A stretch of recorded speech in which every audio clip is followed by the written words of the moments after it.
Customers Matter is a podcast about customer-centred, omni-channel marketing in an age of digital disruption, mobility, and the Internet of Things. It's hosted by John O'Neill, a management consultant and founding owner of Commotion, an agency specialising in customer experience design and delivery.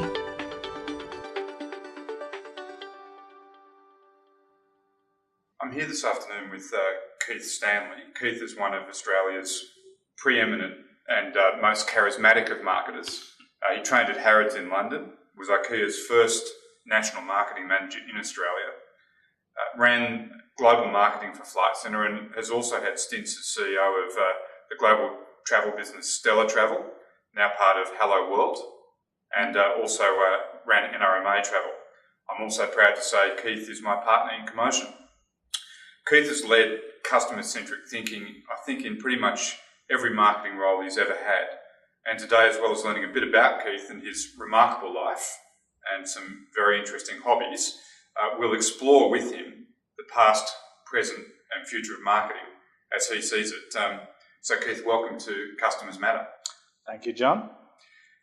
Tell us a little bit about yourself, Keith. Where did you grow up and where were you educated?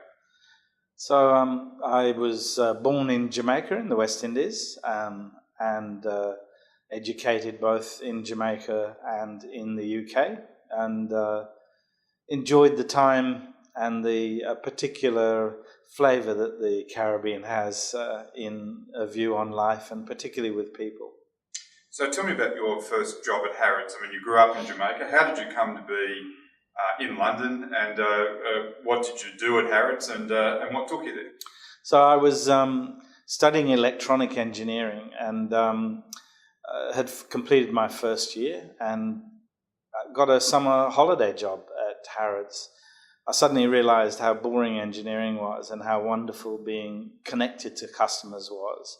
And when it came time to go back to university, I had rather a long discussion with my father, of which I'm not sure I came off the better. But I stuck at my course and continued on at Harrods. I joined their executive training scheme, and this was quite an intense program over 2 years, doing both tertiary study as well as doing different jobs in different departments. I ran accounts for sunglasses and gloves, and worked in the pet department, the food departments, the receiving banks, and so forth. You mentioned you particularly like the people part of Jamaican culture. Is that something that you got to play with when you started to work in retail? Was the people stuff important? Well, doing calculations on engineering factors compared with actually selling to people was, let's say, the people part was a lot more appealing. At Harrods, I kept winning the top salesman of the day, top salesman of the week. I just love dealing with people, and we met a lot of celebrities there. The shop was closed down sometimes to cater to people, but it was just the sheer variety and the pleasure of seeing someone getting what they want. That customer centricity was in my blood even in those early days. So from Jamaica you found yourself in London, and yet not that long after you found yourself in Australia. How did that come about? And more specifically, you found yourself at Ikea in Australia. Yeah, well, I was fortunate enough to meet my current wife, who was studying flute with one of the great flautists in the UK. And we got married and went and spent a couple of months in Jamaica to see if we could live there. Realised that in those days Jamaica was not much of a place for a classical flautist. So we decided to come on to Australia on my father's bidding, and landed in Melbourne in 1980, and within 2 weeks I had my second interview at Ikea and got the job. I'd applied for one job and they said I was overqualified, so I forced them to take me on anyway, and started there just before Christmas in 1980. Ikea is a remarkable retail success story globally, and I know you recently led a product team from Flight Centre on a tour of one of its stores. What's made that business so successful, and what did you point out to the product marketers when you took them to IKEA? So I think IKEA was years ahead of its time, and still is, in retailing, true, proper retailing, and really understanding the customer journey as they go through the shop.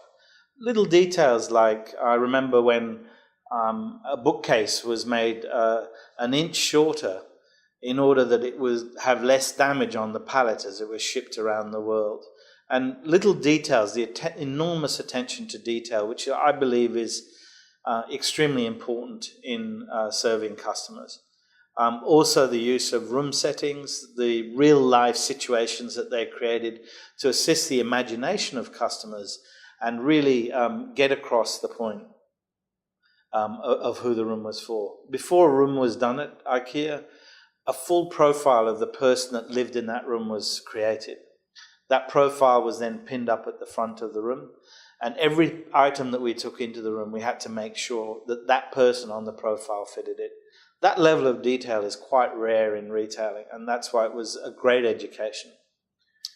When you took the Flight Centre crew recently to a modern IKEA, what did you point out? What did you observe? What had changed, and what struck you? The range in Australia has increased greatly, but also they've targeted owning the kitchen area and bathrooms, which they couldn't do when I was there. But it's the attention to detail. So we went to A-Mart before that, just to contrast. On A-Mart, there was a table that the staff were interested in. There was no measurements on it. There was no description of what the product was made of.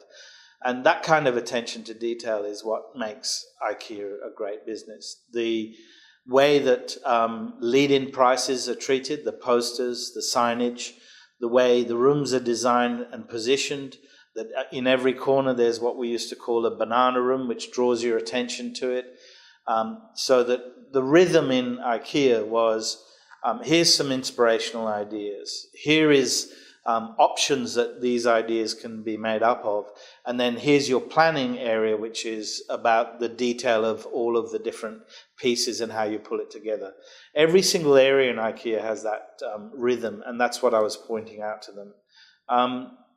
It's unfortunate that often when you go into retailing, unless you're passionate about retail, you just absorb what is being planned for you. But in IKEA, I learnt, and I've held it all the way through my career, this idea that really understanding what's behind it. Why is that there? Why is that height? Why is this? If you enter in that inquiring mind, you'll find that most retailers are not very good at what they do. What was your journey after IKEA, and how did you end up a 17-year veteran of Flight Centre? And I guess, how did you and the company evolve over that time? So after I left IKEA, I set up my own business. It had a really cool name. It was called Retail Detail. And I contracted a lot to Westfield shopping centres, and they would ask me to go and meet with potential clients. We'd meet with the clients, and I would help them design their retail business, often inexperienced people. With the discipline I'd learnt through Harrods and Ikea, I had the knowledge to share with them.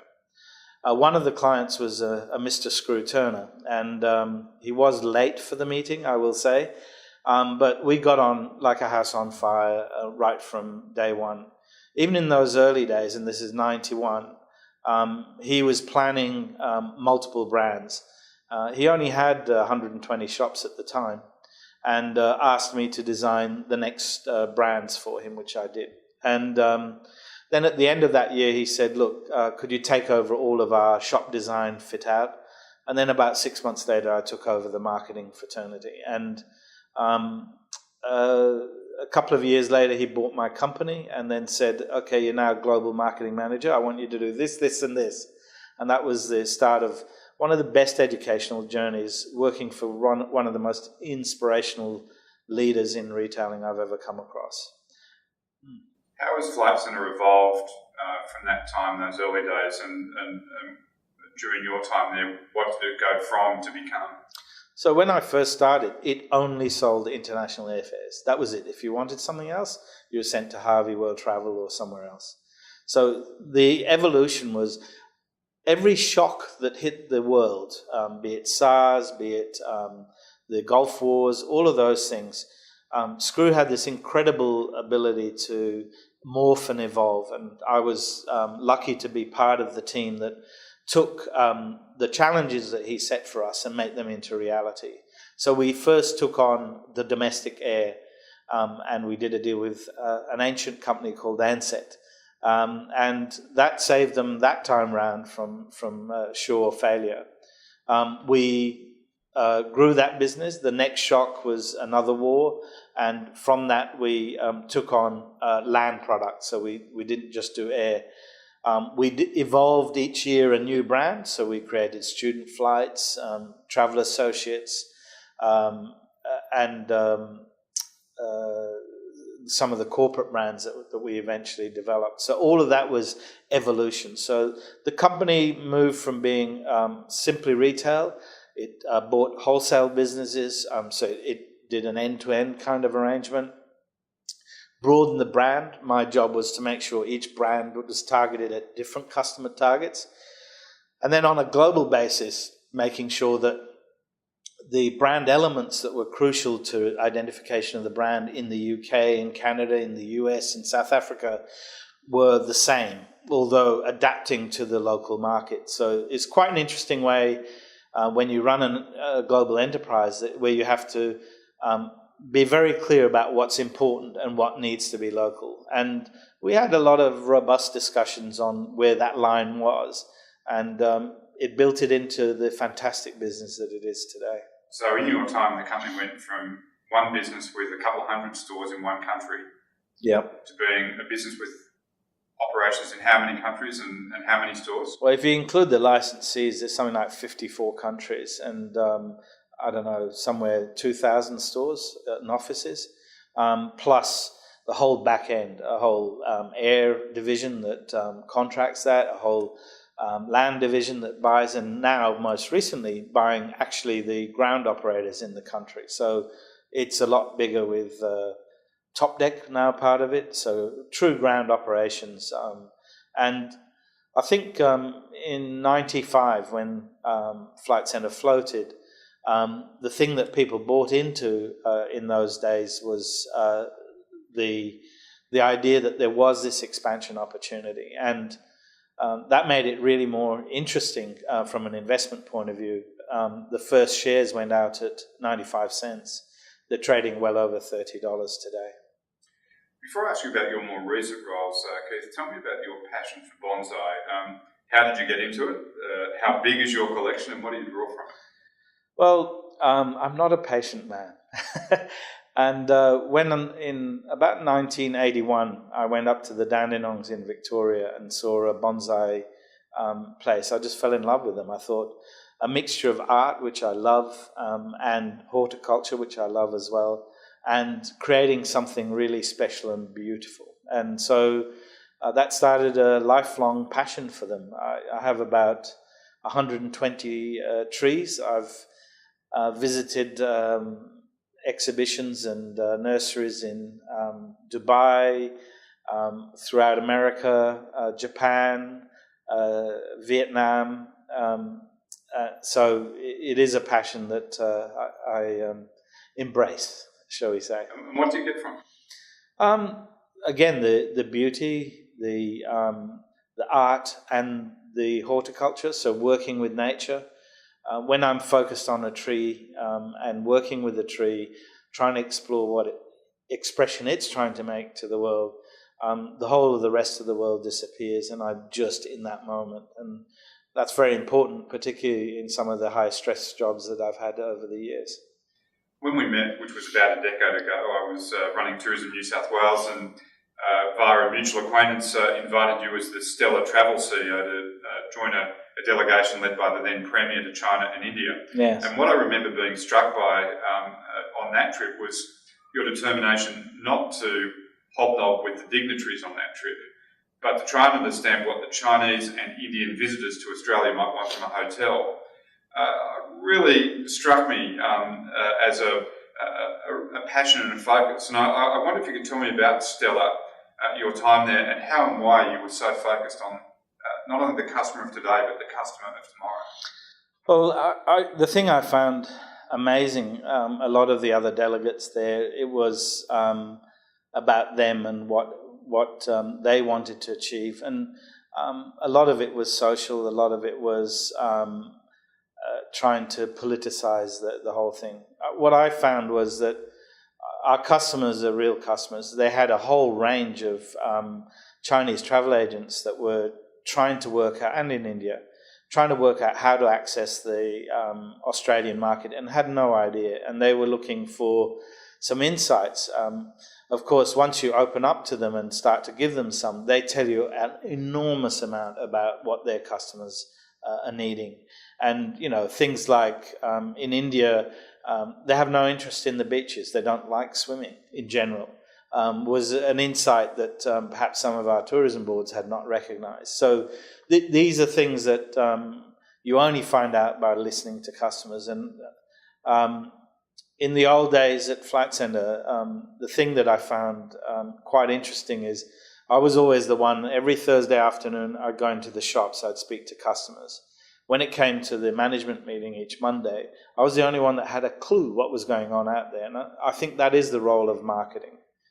In Stella, we translated this at a new level. Because I was running it, I was calling the shots.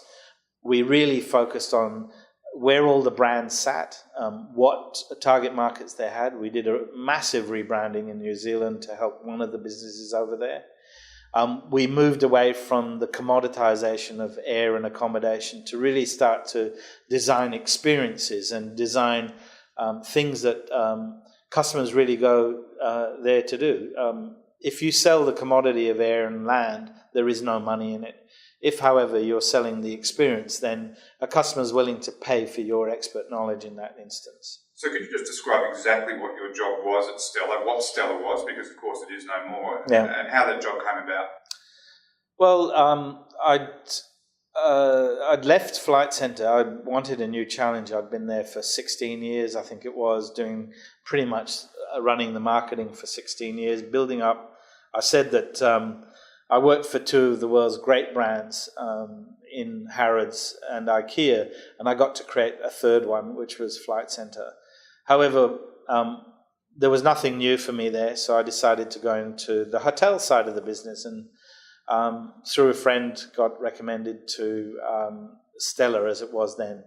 It was owned by MFS, and they were acquiring hotel businesses, currently Mantra, Break Free, those brands. I'd been there a month, and the managing director sat me down and said, look, I've got a job for you.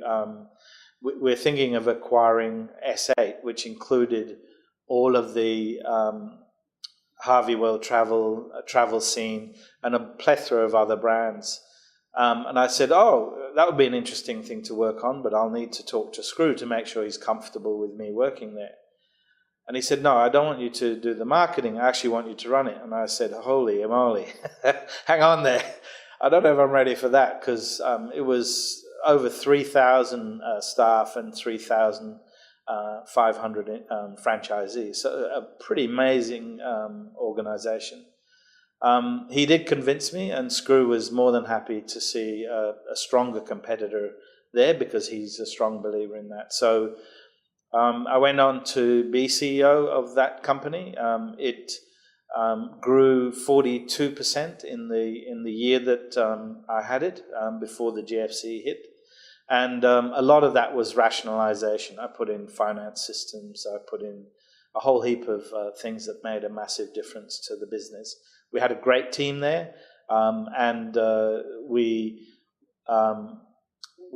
were owned by private equity, which turned out to be quite painful towards the end of the experience during the GFC, where they were extracting or trying to extract as much as they could out of the business, and probably more than it could afford. So, since we first met, we've become partners in Commotion, and during that time you've held a range of pretty interesting roles post-Stella. You ran NRMA's travel business and via Commotion.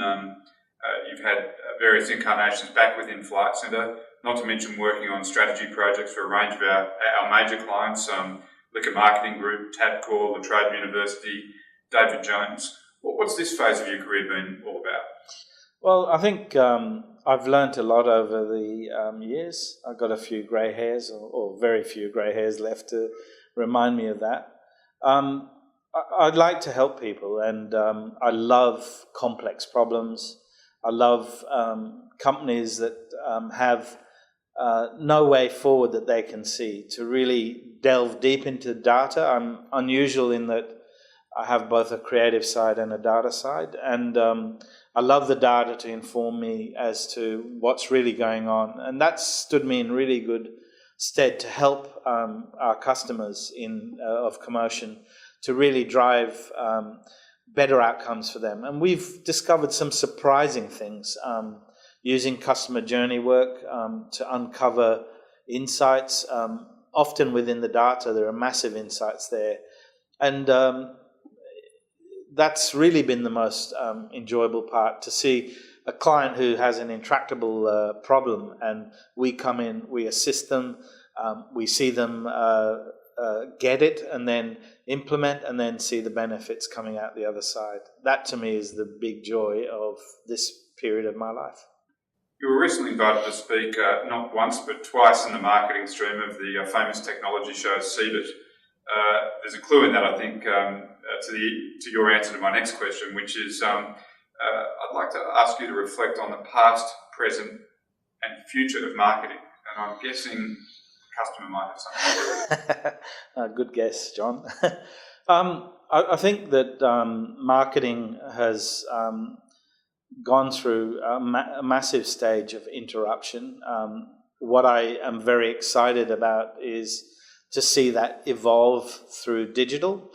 Digital has made marketers have a lot more accountability. In the past, when I was at deputy chair at the Australian Marketing Institute, I and one of my colleagues really pushed hard to get accountability in marketing. Our view was that there needed to be more on the board. So when I look now, I can see that digital has forced accountability into the market. Not all marketers have embraced it, and there is a large portion who are still trapped in the interruption or the advertising part. Marketing to me is about really understanding the customer and understanding them well. New technologies are giving us insight at a rate that we've never experienced before, but not all marketers are aware or looking at them. So in the past, we've gone through the same process that manufacturing has been going through, which is mass-produced at the beginning, segmented in the middle, and now very much into a personalised space. If you look at the companies that are succeeding today, it's at the high end of quality generally, and it tends to be about personalisation. Not everyone wants to be the same. And the technology today with 3D printers, things like this, you can literally customize everything to exactly what a customer wants. So going forward, my expectation is that marketers will need to understand what Keith Stanley wants in immense detail, and don't dare interrupt me with anything other than what I want or that you think I will be pleased with. Don't give me the trash that I'm not interested in. And I think only through that can you build relationships between brands and individuals, and therefore continue to see success for your business. Finally, Keith, aside from Bonsai, and I know your family, you mentioned your wife and your lovely daughters, you have two other great passions in life, and I'm hoping you might share your secrets with the audience, and I know that may relate well to some preferred reds and maybe some Jamaican rums. What can you tell us? Well, I think I have two things. Not Jamaican rums, funnily enough, but I enjoy a Guatemalan rum, which is very fine. But in the red, I enjoy all wines, but my absolute favourite is Barossa Red, a good, meaty, heavy red, and partake of it as often as one should. or maybe shouldn't. The other passion I have is chilies. So I had a business that I created on the side called Chili Mania many years ago, but didn't have the time to maintain. Before the internet, we had a paper catalogue, believe it or not. And now I restricted myself to only 20 varieties, and each of them has a peculiar flavour. I can walk you through those if you're really interested. But they're my two other passions. Sounds like a challenge for another day, the red hot chili pepper challenge. Well, the hottest at the moment is one called the Carolina Reaper, and appropriately named, let me tell you. Sounds very Jamaican. Thanks very much, Keith. Thanks, John. We hope you enjoyed this edition of Customers Matter. We encourage you to subscribe and, if you like it, rate and review it. Head over to commotion.com/podcast. That's KOMOSION.com/podcast.